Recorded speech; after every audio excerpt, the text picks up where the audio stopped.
Hello students, welcome back to my channel. आज हम आपके चैप्टर 2 पॉलिनोमियल्स का एग्जांपल नंबर 8 देखेंगे। तो देखते हैं एग्जांपल नंबर 8 क्या कह रहा है।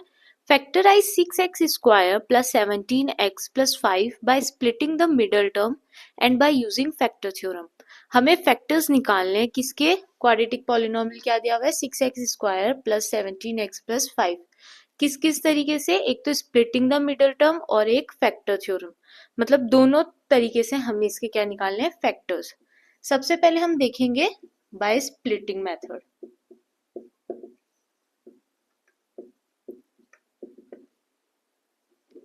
स्प्लिटिंग मेथड में मैंने क्या बताया था, सबसे पहले तो हम लिख लेंगे जो हमें पॉलिनोमियल दिया हुआ है। उसके बाद हमें जो b है उसको दो पार्ट में डिवाइड करना है।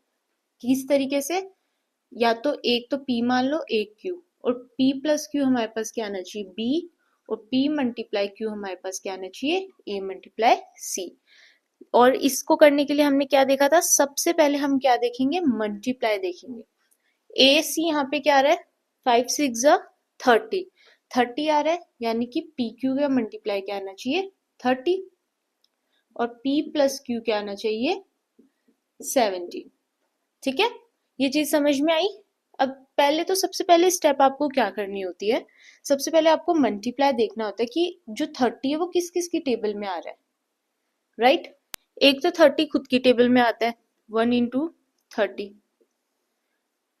फिर 2 की टेबल में आता है, 2 into 15, 3 into 10, 5 into 6, राइट। एक बार इतने ही देखते हैं, आगे भी आएंगे काफी नंबर्स। तो पहले देखते हैं, 30 इधर भी आ रहा है, इधर भी आ रहा है, इधर भी आ रहा है, इधर भी आ रहा है। ठीक है, दूसरा हमें क्या देखना है, इनमें से किसका सम क्या होना चाहिए, 17 होना चाहिए। तो 30 प्लस 1 क्या होता है, 31, तो ये तो नहीं होगा। 15 प्लस 2 कितना होता है, 17।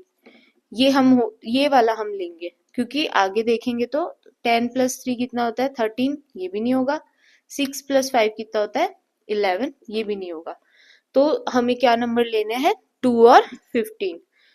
तो इसको कैसे लिखेंगे, 6x square plus 2x plus 15x plus 5। 17 के हमने दो पार्ट कर दिए, p और q। p क्या आ गया, 2, और q क्या आ गया, 15।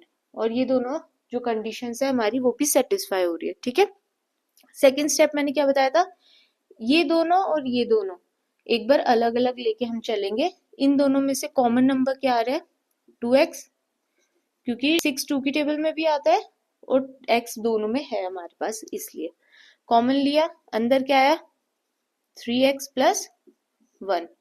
इसमें से हमने x बाहर लिया और 2 बाहर लिया, अंदर क्या बचा, 3 और एक x। यहाँ से 2x हमने बाहर ले लिया, राइट। फिर इसमें दोनों में क्या कॉमन आ रहा है, 5, क्योंकि 15 क्या है, 5 की टेबल में भी आता है। अंदर क्या बचेगा, 3x प्लस 1। मैंने बताया था दोनों बॉक्स हमारे क्या आने चाहिए, सेम आने चाहिए। तो हमारा ये क्या होगा, सही होगा। एक बार हम क्या लिखेंगे, ये बॉक्स वाला, और सेकंड स्टेप में हम क्या लिखेंगे, ये जो बाकी के जो नंबर बचे उनको लिखेंगे। क्या बचे, 2x प्लस 5। ये हमारे हुए इसके फैक्टर्स। अब ये तो हुआ स्प्लिटिंग मेथड से।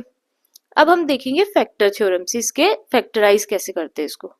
फैक्टर थ्योरम से करने के लिए मैंने क्या बताया था, सबसे पहले जो हमें एक्स स्क्वायर दिया हुआ है उसका कोफिशिएंट हमें क्या करना है, 1 करना है।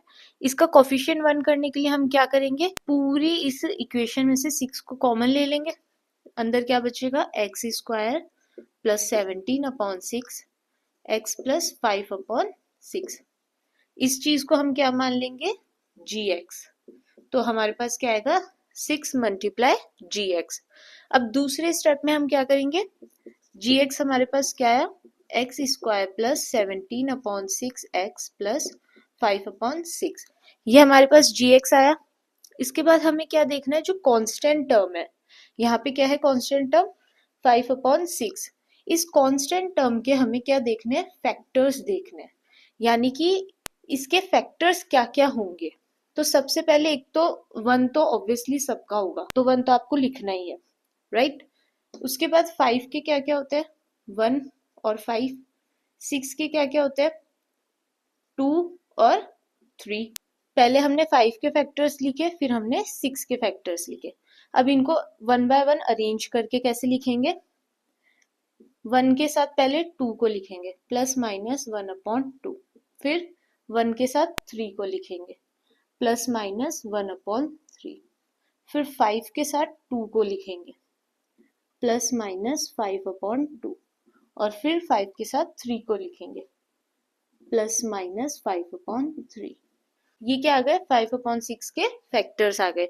और फैक्टर्स हमेशा प्लस और माइनस में ही लिखना है, सिर्फ प्लस में नहीं लिखे जाएंगे, ठीक है। अब हमें क्या करना है, नेक्स्ट स्टेप में जितने भी फैक्टर्स आए उनको वन बाय वन हमें क्या करना है, जीएक्स में पुट करना है, यानी कि एक्स की वैल्यूज इन सबको वन बाय वन करके लिखनी है। स्टेप्स थोड़े से लेंथी होंगे, बट आपको कम से कम 2-3 आपको सॉल्व करने हैं, फिर आपको अपने आप आइडिया लग जाएगा कि अच्छा कौन सा वाला यूज करना है। तो जैसे मैं इसका बता देती हूँ, जी की वैल्यू हमारे पास क्या है, हम लेके चलते हैं -1/3।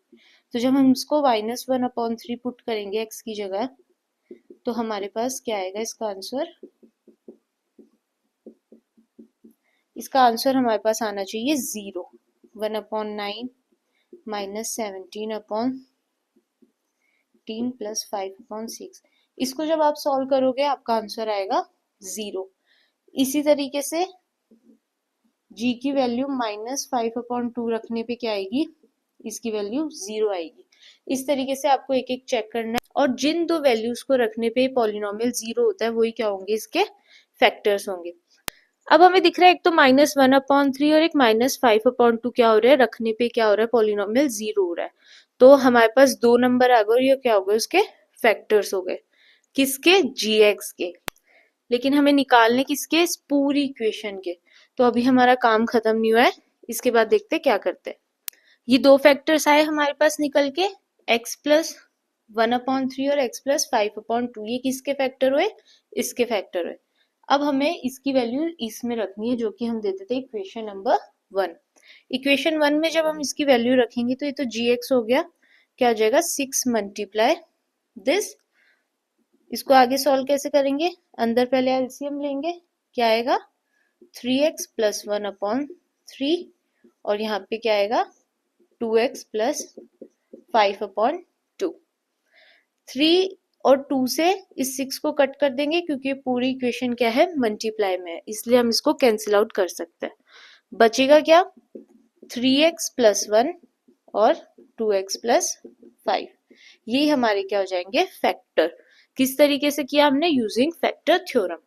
आई होप ये वाला भी समझ में आ गया हो, स्प्लिटिंग मेथड भी समझ में आ गया हो, और पूरा एग्जाम्पल नंबर 8 अच्छे से क्लियर हो गया हो। कहीं भी डाउट हो तो वीडियो एक बार रिपीट करके देख लेना, ठीक है। नेक्स्ट जो वीडियो आएगी उसमें हम देखेंगे एग्जाम्पल नंबर 9, तो वो वीडियो देखना भी मत भूलना। मिलते हैं नेक्स्ट वीडियो में, तब तक के लिए बाय बाय।